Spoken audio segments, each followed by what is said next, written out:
On Coach Bo from Joy Delaware. Joy? Yes, thank you so much, Charlie. At ito nga, nakausap natin kanina si Coach Bo Perasol. At ito, back to school din siya sa school opening ngayon at nag-aaral siya sa kanyang master's degree sa Ateneo sa kanyang business administration. At ang kwento ni Coach Bo, iba nga ang feeling pag siya ay pumapasok dahil talagang iba raw ang approach dito, ang preparation sa combination ng schooling saka ng corporate world. At syempre, nahihirapan siya ngayon sa kanyang schedule sa basketball at sa pag-aaral.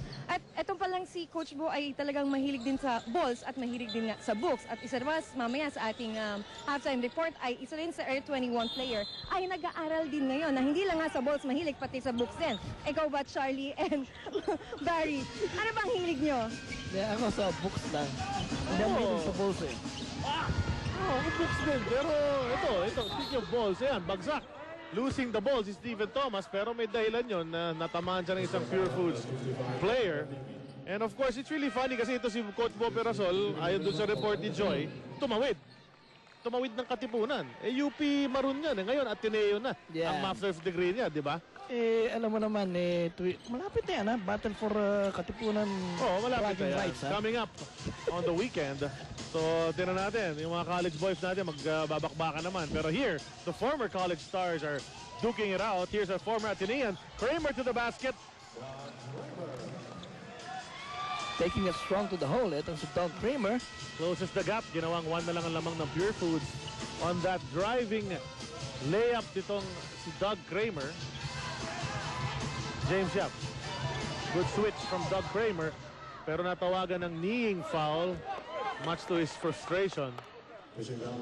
Matagal na yung bantayan na yan. Iuwi pa si James Yap, no? Natatineo pa itong si Doug Kramer. Kirby. Wants to make his move. Ito nga, parang gigigil siya kasi mas maliit sa kanya. Ito si Doug Kramer, and he outsmarted Doug going the other way. Oh, no, instead of going to his left, pincha sa kanan. Ito. Anong nangyari dito? Nakagaw ang bola? But not completed. Straddling the sideline. Ito si, Yun na nga nangyari, and the ball will stay with Air 21, trailing by 3. Ito, Doug Kramer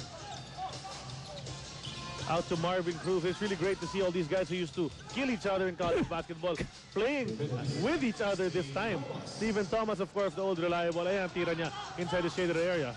Alam mo na, Stephen Thomas, hindi masyadong umi-score to pag yun, pag kayo mga locals gumagawa.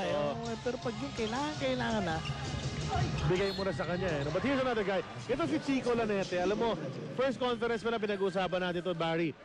Chico Lanete, a rookie in the league, but kung maglaro, parang hindi rookie talaga. He's got a lot of veteran moves, a lot of confidence in his game as we see him drive in. Kasi matagal na nga na-draft dito sa PBA itong si Chico Laneta, kaya hindi siya napapirma eh.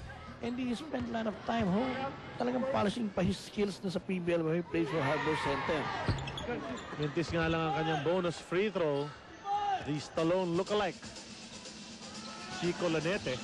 Minute and 37 remaining here in the first quarter.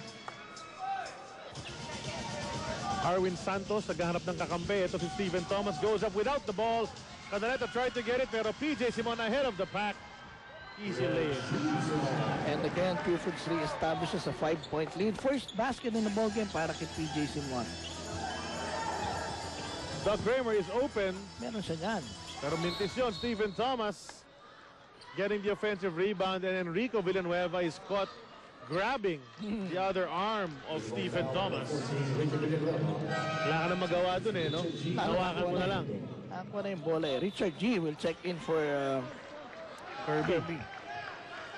Richard G nakabanda kay Stephen Thomas, and you gotta wonder because of the difference in size, they might go to Stephen Thomas. Ito, naiwanan. He misses, but all alone for the put-in, and Yi gambled for the steal. Yep. So, naiwan na bukas itong si Steve Thomas. Steve Thomas, patapos na itong ating first quarter. Dito, mananalasa ito dahil walang kapeso sa tangkad eh. Lanete, TM3.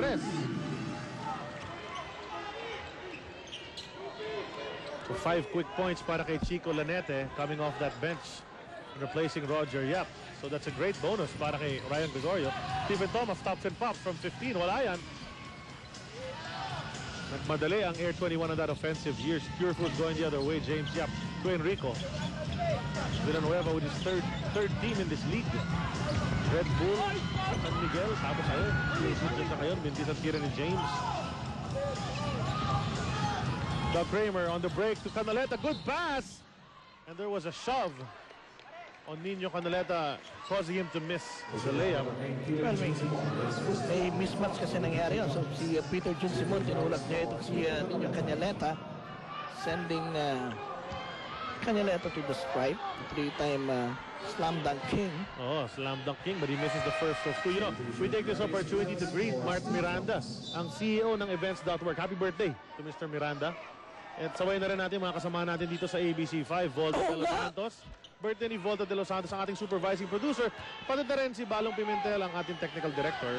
Bukas ang kanyang birthday. Yan. Yung isang cheerleader ng Pure Foods. Nag-text yung nanay doon niya. Si Luz Alfonso, happy birthday na. So a bunch of birthdays here in July, early goings of July.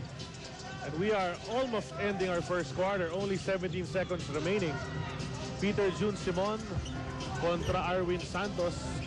Almost the same time on the game clock and shot clock. Simon makes his move. Drops it to James Yap. Yap goes up to Palpal. Kramer gets it. Let's see what they can do. Cruz runs out of time. And our first quarter was back and forth.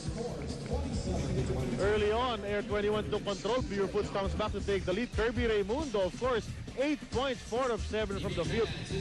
Dagdagan mo pa ng 3 rebounds. And he was one of the main guys for Pure Foods, which leads at the end of one, 27-22.